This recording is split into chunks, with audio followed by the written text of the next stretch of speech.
Welcome to Cyber Focus from the McCrary Institute, where we explore the people and ideas shaping and defending our digital world. I'm your host, Frank Cilluffo, and this week I have the privilege to sit down with Charles DeBeck, who is a cyber threat intelligence expert at Google Cloud. He'll be talking about the most recent report that Google Cloud put out on threat horizons, and we'll also go into some of the more general questions around cloud security, resilience, and what's over the horizon for the horizon. Charles, thank you for joining us. Thank you so much for having me. Excited to be here.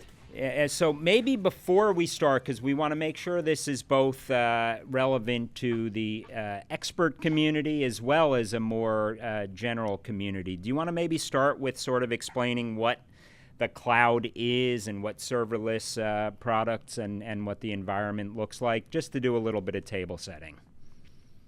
Yeah, absolutely. So with the, I'll take a step back further even and talk about what this report is. This is Google Cloud's Threat Horizons report, which is our look at what does the landscape look like for cloud users and cloud environments currently. We have a wide array of data points that we can use, being Google, that we can then leverage to be able to understand what are threat actors doing to target cloud environments, to target users of cloud environments, and how can we put in proactive protections both on our side as well as advocate for our customers and clients to take proactive steps on their side to better protect themselves. So that's the overarching goal and objective of the report. When we're looking at cloud environments, what are cloud environments? What is serverless architecture? The concept here is cloud environments is they allow for abstraction. It's all about abstracting out from a base layer and removing a lot of the concerns for an organization around some of those lower level functions by allowing a third party to help augment that for you. So that's fundamentally what I would argue a cloud environment is used for. And then serverless is just sort of the next step in this process, where if you have a site that you're running, or if you have a service that you're running, if you don't want to have to worry about maintaining a server at all times and having that consistent, uptime and runtime available, you can use serverless architecture to help spin up activity and spin up capability when you need it. But when you don't need it, then it just spins back down again. So it can reduce your costs, reduce your burden, both sort of organizationally as well as technologically. And it just makes things a little bit easier for organizations who want to stand something up but don't want to have to really invest heavily in having their own server farm set up to do so. Excellent, thank you. And clearly it makes us rethink attack surface, traditional endpoint security, and everything else from a security perspective to go along with all the benefits and the upside. And I think in terms of some of the burden shifting, it also allows maybe small and medium-sized businesses to be able to put more of the onus with some big actors who have the wherewithal and the resources and the technical expertise to do so. So I might want to pull on that thread a little bit, but I don't want to get too far away from your report, because what I find great about this is that it's bringing empirically based evidence. It's bringing some science to the art of cybersecurity decision making. And I mean, Google Cloud clearly has a lot of data to be able to tease out. Do you want to maybe start with sort of premise in terms of some of the key findings, in terms of the threat environment, and basically the exec summary of the report, if you wouldn't mind jumping into that? I think if I had to summarize the report in a broad sense, the key trends I would cover would be, first off, when we look at how threat actors are breaking into cloud environments, consistently, quarter after quarter, year after year, we see threat actors using weak credentials or no credentials or default credentialed services to get initial access as one of their number one methodologies. It's a very consistent method. The other key one being misconfiguration, taking advantage of misconfigured resources or services. When threat actors are in these environments, once they break into a cloud environment that an organization is using, we see them doing one of two things primarily. First is sort of what I call smash and grab, which is crypto mining activity. They go in, make a bunch of noise, just take whatever money they can get and leave. The other option being more of the low and slow, taking advantage of it having that environment access to engage in lateral movement into other organizations subsequently. So I think those are kind of the main things that we see them doing once they're there and once they get on the inside. Otherwise, for the exec summary, I think the other key things I'd cover is for this particular issue, we looked really hard at what threats we're seeing to serverless environments and how threat actors are taking advantage of serverless architecture to leverage that for their malicious activities. And this is definitely a space that we see threat actors moving into. Across the board, though, I think the big takeaway is that threat actors are very much aware the cloud environments are where things are going. I think this trend has been going on for the last 3 to 5 years. And as organizations, as companies and larger organizations have started shifting more of their resources into cloud environments, threat actors have followed that and have seen that shift and are doing the same shift at this time.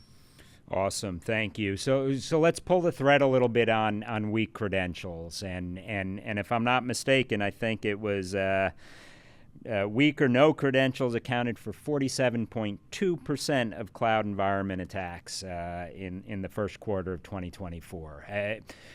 You feel like this is a movie we've all seen before, but what is it going to take to actually change the ending to this movie? That's a great question. I think the biggest frustration here is, as you're alluding to, this is one of the lowest hanging fruit from a security perspective for organizations. Multi-factor authentication has been around for years. It's something that's very well used in a variety of different settings. I have to use multi-factor authentication these days to order a pizza online before I can even get it sent to my house. So it's very common and frequent. So seeing that this credentialing issue still remains a problem, to me as a security professional, is pretty frustrating. But that said, I think the time to retendency issues here are not necessarily because organizations don't want to do what's right, but simply because somebody wants to do something quickly or easily. They say to themselves, I'm just going to quickly spin up an instance, a quick testbed instance to try this thing out, and then I'll spin it back down again, not realizing that even in that very short time of life, that's enough time for a threat actor to break in and take advantage of that environment before it gets spun back down, and that could lead to potential negative impacts to the broader organization. And so I think it really comes down to well-meaning folks who are trying to get the job done as effectively as possible, unfortunately opening the door to these potential attacks.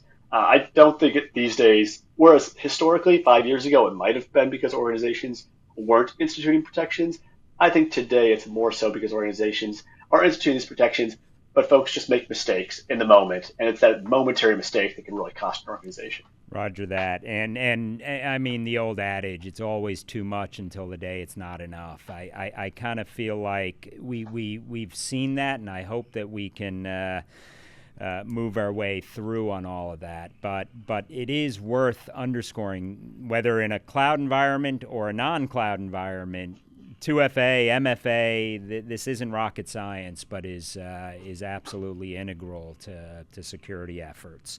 What about misconfigurations? That accounted for number 2 on your list, right? Yeah, and misconfiguration I think is a bit more of a challenging issue because there's a lot of different ways you can misconfigure a service or a software. And this sort of challenge for an organization, the issue becomes not only detecting and mitigating misconfigurations, but also knowing where to look for them, having an effective inventory of what's running within your cloud environment, and then being able to penetration test that environment effectively to look for potential misconfigurations becomes a much more holistic issue for organizations compared to the much more simple version of credential challenges. So I think that misconfiguration having such a high ranking to me makes sense. And again, this is one that we've seen for a long time. Mm-hmm. But I feel at least that this level of activity is more justifiable just due to the cost and challenge of being able to effectively stamp out misconfiguration challenges. Roger that. And crypto mining? Crypto mining remains one of the top ways for threat actors to take advantage of access to cloud environments. It frankly makes sense. If you're a threat actor and you break into a cloud environment, you have access to a giant pool of resources that can be used for crypto mining. It's the easiest way to turn illicit access into money. And at the end of the day, if you can't buy a PS4, why are you even doing cybercrime anyways, right? The whole point of criminal activity is to return a profit. And so crypto mining is a very practical, quick, and easy way for an actor of any sophistication level to turn access into money. So I think we're going to continue to see this in the future. And before jumping sort of to the threats to serverless functions and back-end services, as your report sort of broke out, any remediation efforts, any things come top to mind that you identified in your report, and maybe going beyond the report in terms of misconfiguration, credentials, and anything in particular vis-a-vis crypto mining, if there are. So, I would say there's a few things. So I will say, I'll redirect listeners to the report here. There's a lot of good information within the report that'll go into more detail than I can here. And but we will I guess make I'll that highlight a couple available key. on our show notes and make sure people Awesome. can access that as well. So thank you. It was great. Yes. Thank you so much. Appreciate that. A couple things I'll highlight, though. First off, I think for a lot of organizations that are using cloud environments, they should take a moment to step back and understand what security capabilities or protocols are already in place within that environment. Cloud service organizations like Google and like others invest a lot of time, effort, and money in making sure that people are able to take advantage of the different capabilities that are there and have security tools already built into the environment, which can allow for very effective defense in place. Additionally, one very easy thing that I always recommend to organizations is to make sure you have alerting in place based on resource usage. So if a crypto miner gets spun up and suddenly you're using a whole bunch of resources, that should trigger something somewhere in your environment. That shouldn't be happening for a week and then you find out about it. That should be happening for an hour and then you get an alert, especially if it's way more resource usage than you've ever used historically. So there's some really basic steps that can be taken, I think, to help provide those sorts of levels of protection. But that, again, I'd reference the report here. There's a lot of good information in there. Great. And like I said, we will make that available and for our viewers and listeners, do take the time to read it. It's empirically based, and this isn't guesswork. It's actually based on what Google Cloud is seeing. Let's go right to some of the back-end services, and you spent some time talking about hard-coded secrets. You want to shed some light on what that means? Yeah, so this is something that we've observed comes up on occasion where when there's hard-coded secret values incorporated into software or incorporated into running services, there's a risk that the organization may be leaking that information to a threat actor who can then leverage that data to be able to gain access to the organization or gain access to sensitive data that should otherwise be held secret, obviously. And the concern that we had when we were doing this research investigation was that if organizations weren't looking for this sort of hard-coded secret information, it would be easy to overlook. Mm-hmm. But from a threat actor perspective, provided a very effective key for them to use to take significant advantage of the organization. So this is something that we're really trying to draw attention to for organizations to look into as a way for them to better protect themselves. And how often are you seeing this in the wild, if I can ask? Not naming names or anything to that extent, but how extensive of an issue is this? The fact that you foot stomped it leads me to believe it's not trivial. Yeah, it's I can't go into very much detail on this one, unfortunately, due to a number of sensitivities. I can say that it's I would consider it to be significant, but that's a very general term. But unfortunately, due to privacy and sensitivity concerns, I can't really go into numbers at this time. Understood. And I got pulled into a lot of these discussions during the whole Y2K crisis, and there was a lot of concern that we were outsourcing code, and for good reason, that you've got to be able to delineate and discern that the code is what the code is intended to do, and that does pose some significant concerns, at least from a computer network exploit and attack perspective, an espionage and an attack perspective. Well, I think the supply chain concern around software as well is going to continue to be a significant issue moving forward, especially in light of some pretty significant large publicly disclosed software supply chain issues. I think we'll continue to see this grow as threat actors show more interest in this space in the near term. We'll see if long term it continues to maintain interest, or if in a few months another big incident occurs and everybody moves on to that. I'm telling you, supply chains will be with us for a while. If COVID didn't open our eyes and some of the response there, just to PPE and therapeutics and the like. Multiply that on steroids, and you've got the cyber side of that equation as well. Would be curious in terms of malicious use of serverless infrastructure, which you also highlighted in your report. Anything in particular there that you think is worth discussing? And unrelated to the report, I would like to add a question around bulletproof hosting and what some of your concerns are there, if you'd be willing to share your thoughts. Sure, I'll talk briefly about serverless component. So when it comes to malicious use of serverless architecture and serverless environments, from a threat actor perspective, it's nice because it provides a great ability to up resource and take advantage of large scale capabilities within cloud environments. So from a threat actor perspective, being able to use serverless environments is a great way for them to be able to engage in malicious activity while also being able to scale up to whatever level of malicious activity they want to engage in. And you were talking about bulletproof hosting as well. I will say, as a threat intelligence practitioner, one of my it's a consistent thorn in our side where we see threat actors using these sorts of servers that are outside of any effective jurisdiction of law enforcement for any variety of reasons. And that sort of activity can be really challenging and frustrating because you can see where all the bad stuff is happening and you can point directly to it and say, look, there's a bunch of bad stuff happening right over here. But at the end of the day, if nothing can be done about it, there's just not a lot more that you can do for that. The one advantage to studying and researching bulletproof hosting services is I do think when we shed light on that sort of activity, it does help reduce its effectiveness and efficacy as a threat actor, tool, or infrastructure. But due to its very ephemeral nature, there's also a challenge that it's constantly shifting and moving, which makes everything more challenging overall. And I'm not going to put you on the spot, but a colleague and I recently published a piece on designating state sponsors of cybercrime, largely to get to the safe haven sets of questions. And bulletproof hosting, just one of the many concerns around that. But it does impede and limit the reach of the law.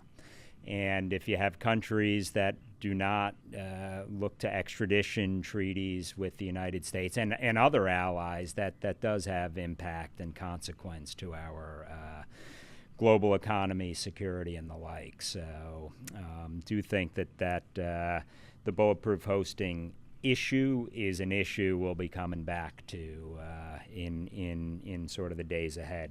But how about best practices for security around some of this? And I know you captured some of those in your report. And again, we'll point people to read the report, but to sort of take some of the top waves of that. What's your thinking there? Well, I'd say some of my top recommendations when it comes to mitigations are first off, making sure that you're doing as much as you can to be secure, to default secure your environment.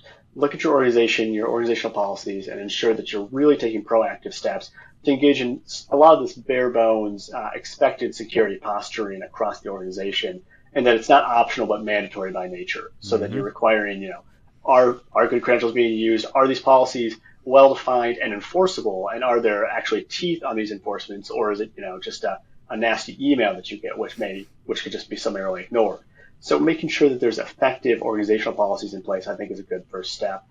Additionally, from sort of a technical perspective, making sure that you're doing a good job leveraging the existing security tooling in place within the cloud environments that you might be using is a good way for you to be able to take advantage of all the technical resources that were invested in creating that tooling so that you don't have to reinvent the wheel. That's part of the reason why you go with a big provider, is they allow you to take advantage of a lot of their tooling sort of natively, which is nice.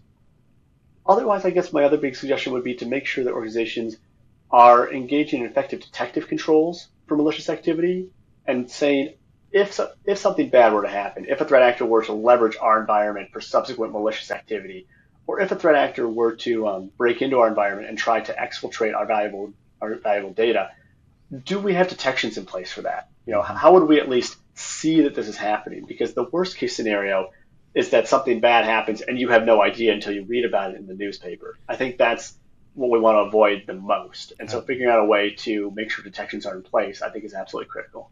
I'm really glad you brought that point, all of those points, because those are very important steps that owner-operators ought to take. You should know we had one of your colleagues, Phil Venables, on recently, and he went pretty deep on secure by default and secure by design, and we even got into a whole discussion around cyber-informed engineering, which obviously you want to bake this into the design as much as you can, rather than that bolt-on effect afterwards. It's always easier, but keeping in mind it's never going to be foolproof. But But I'm glad you brought those points up. And on the exfil side, what are you thinking there in particular that could trigger alarms?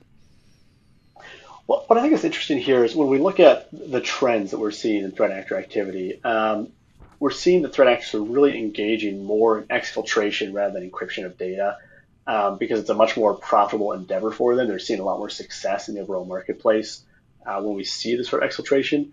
When it comes to what sort of alarms, I mean, so there's a number of data loss prevention solutions out there that can help with that sort of thing, but there's also solutions or policies in place that look not just for prevention of potential sensitive data leakage, but just looking for different signs or indications of attempted exfiltration, whether that's at a network level, looking at where is this information being sent to and why is it being sent to a server that's located outside of our geographic area, or it could be something more application layer, looking at, well, wait a second, why is this application requesting this data over here and sending it to that area over there? That doesn't seem to track with previous activity or sort of heuristics that we've developed.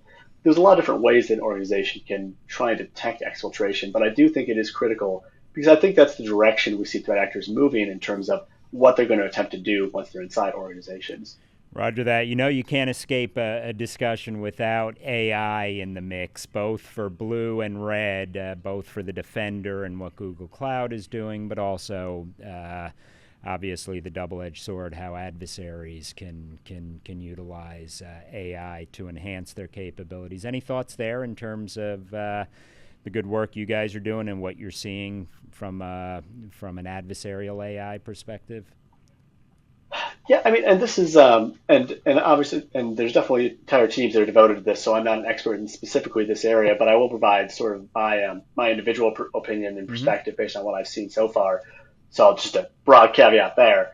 But I'll say that I've seen that AI definitely provides a lot of benefits on the defense side of the house. There's a lot of ways that we can leverage artificial intelligence to more quickly and effectively parse through large amounts of data and use that large data set to be able to draw conclusions and sort of bubble up the valuable security insights that we need to be effective. That's something that that AI is inherently good at, is looking at big chunks of data and really distilling it into what you need to know. And when it comes down to it, cybersecurity, 99% of it is getting all the noise out of the way so you can really focus on the signal that you care about. From an adversarial perspective, I'm not entirely confident that we've seen the threat actor market really figure out the best way to use AI just yet. We have seen a few major hits with AI being used for deepfakes of voice-generated content. We've seen some incidents where AI is being used to more effectively produce phishing emails that are higher quality than you might have seen otherwise. So we're seeing some bits and bobs in terms of how threat actors could leverage AI in an adversarial way. But I don't think we've seen the fundamental tectonic shift that I think that we expected in terms of adversarial activity with AI just yet. I think that might still be down the line where we see something that really shifts the landscape in a real underlying way. But so far, I don't think we've come across that. And that's a great point. And as much as we can, we want to, since the end of the Cold War, threat forecasting has made astrology look respectable. But I think we do know that there are adversaries that are turning to these. And as much as we can, the best way to predict it is to shape it. And Google Cloud is in a position to help shape all that. So I hope you are thinking some of those issues through, because I think it can have massive impact. And the irony is the best case solution is an adversary not being able to exploit that. So you don't always know how to disprove double negatives and demonstrate success, but I'm glad you're thinking some of those issues through. Let's talk sort of serverless and distribution of malware and phishing campaigns. And I was surprised, and actually pleasantly surprised, that you actually named some names in terms of some of the activities Google Cloud has identified. So we can get into some of those, but generally speaking, I'd be curious what your thinking is, and then if you wouldn't be willing to sort of get into whether it's info stealers or some of the other major incidents you saw. Yeah, so I guess going into that last question first here, I think when it comes to the major incidents that we've observed, I think the trend that I think is really interesting is ransomware. Obviously, ransomware it's on everyone's mind.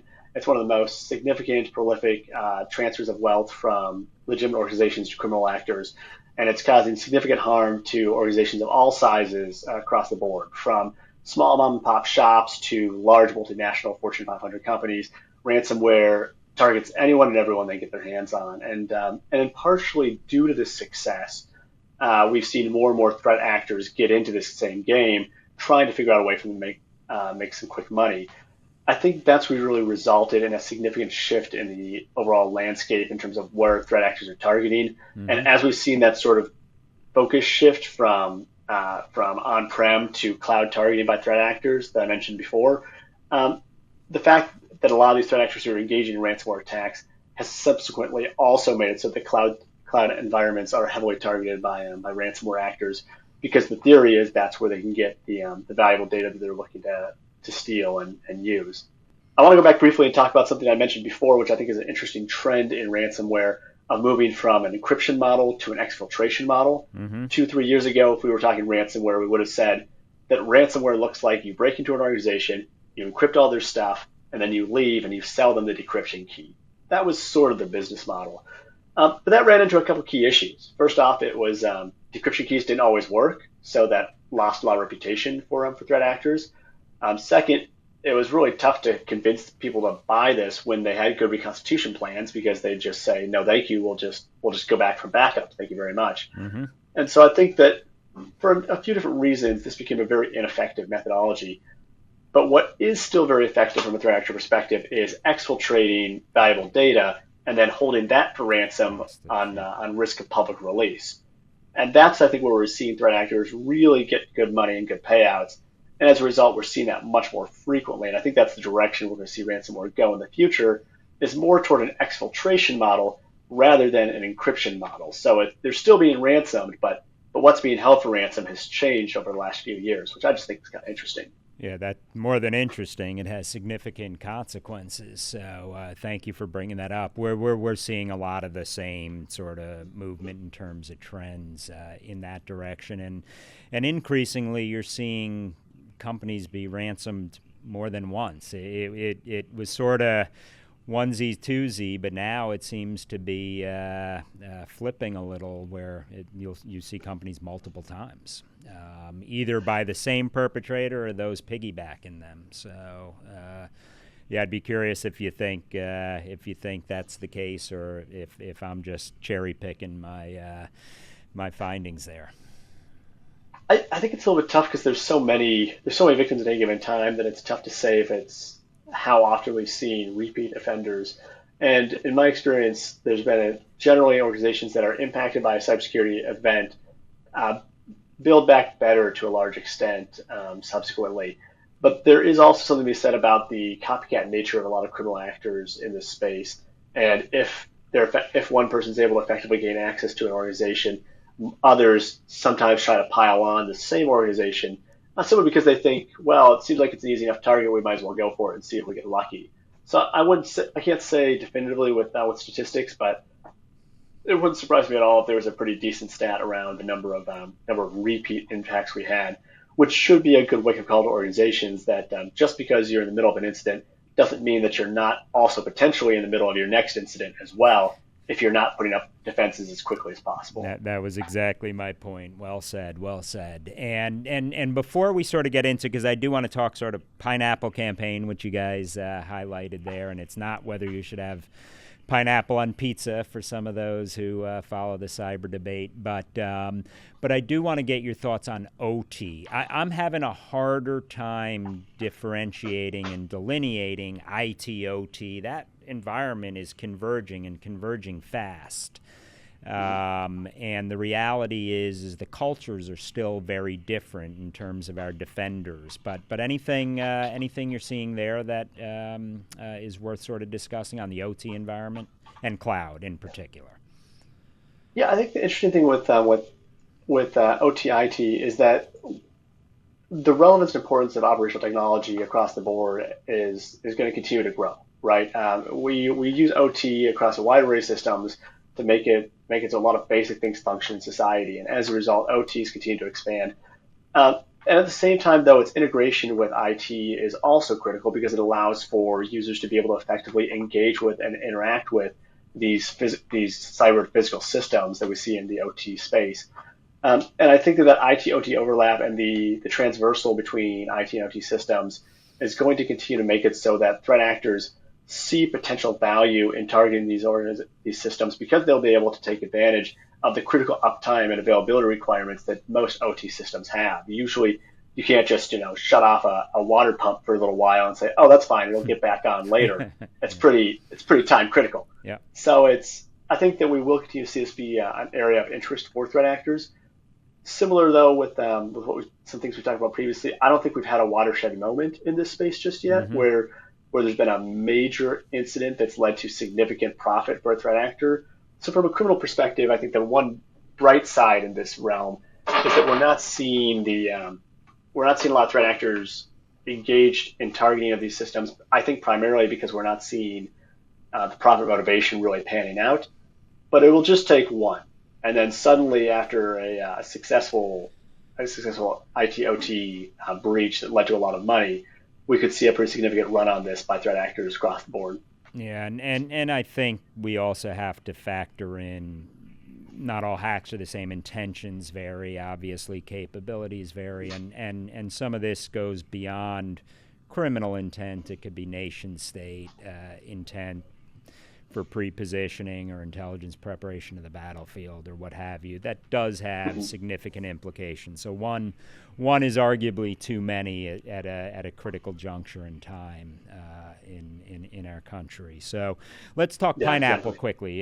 The campaign there, I thought that was a fascinating case study. Anything you'd like to share with the audience around that?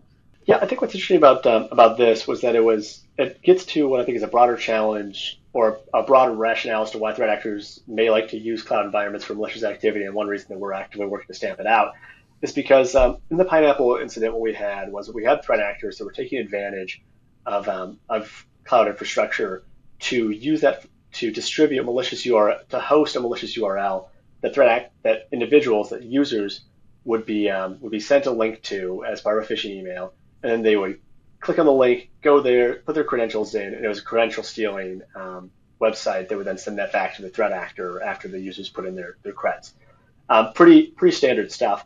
But the twist here is, since the threat actors were using a cloud environment as part of their infrastructural component, from a network perspective, this could have easily appeared as a legitimate set of activity for an organization as expected.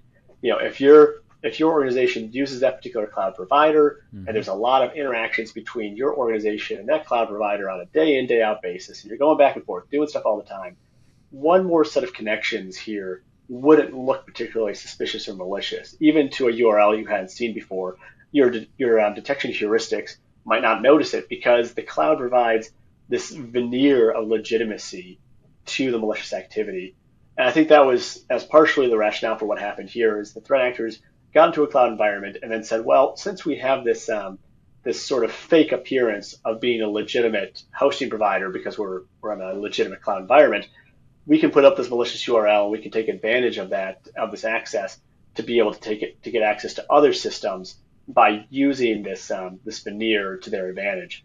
And I think that's a big takeaway from a security perspective is understanding what the implications are from why a threat actor would use cloud environments and also what you might need to be considering when you're looking at your detective controls. It can't just be saying, oh, well, if it connects out someplace bad, then it's bad. You're going to have more in-depth heuristics to look at. And I think you underscore the point, and this still gets lost on people. This is a dynamic environment. The bad guys learn based on good guys and counter measures back and forth. So I think that is, but you need to have good intelligence or good information to make smart decisions, right? And I think that is why Google Cloud is putting out these sorts of reports, because it is based on good information, good intelligence, and as much as we can have intelligence or empirically led decisions, the more the better in my eyes, which is great. Let me ask the unfair question. In the words of the late and great Yogi Berra, the future ain't what it used to be. Where do you see things going? And looking over the horizon for the Threat Horizon report, what do you think comes next? Well, I think we have an exciting 6 to 12 months ahead of us here for a variety of reasons. Obviously, there's a number of major geopolitical events happening in the next 6 months that will have significant impact all over the world, and I think that we're going to see threat actors try to take advantage of these events as they occur to further their criminal activities. I think from a nation-state perspective, similarly, a lot of big events happening will mean that we'll see a real ramp up in nation-state activity sort of across the board as part of that, as far as their needs as for intelligence organizations or what have you. And then I think we'll continue to see this weird blending of criminal activity targeting public and private sectors and really diminishing that seeming wall between historically targets that were just targeted by criminals versus targets that were just targeted by nation state actors. And I think we'll see that really continue to blend and merge into all organizations being targeted by all for different reasons or different rationales. And I think that'll have a lot of impacts in terms of the security posture for organizations both in public and private sectors. That's a great point in terms of proxies, in terms of understanding. You can't look at cyber in isolation of broader geopolitical environments and the like. And I'm glad that you not only recognize that, but are acting upon that. Let me close with the question. What questions didn't I ask that I should have? I think these were all great questions. I think the other question you could have asked was, where can I find this report? And I think you already said it, but I'll answer that again. It's in the show notes for this show. You'll find it right below, somewhere down here, I think. And check it out. And if you have any questions, please feel free to reach out to Google Cloud Office of the CISO anytime. We're happy to follow up if you have any questions on the report or want more information. Hey, Charles, thank you for not only spending so much time with us today, but for what you do every day to make our country and our companies and all of your clients more secure. I also appreciate the transparency. No one's perfect in this business, and if that's our goal, God help us all, because we're all going to have incidents, but learn from those and get ahead further. And bottom line is thank you, and appreciate the time, and keep fighting the good fight. Hey, thank you so much for the opportunity, and I really appreciate it. Have a great day. Thank you, Charles.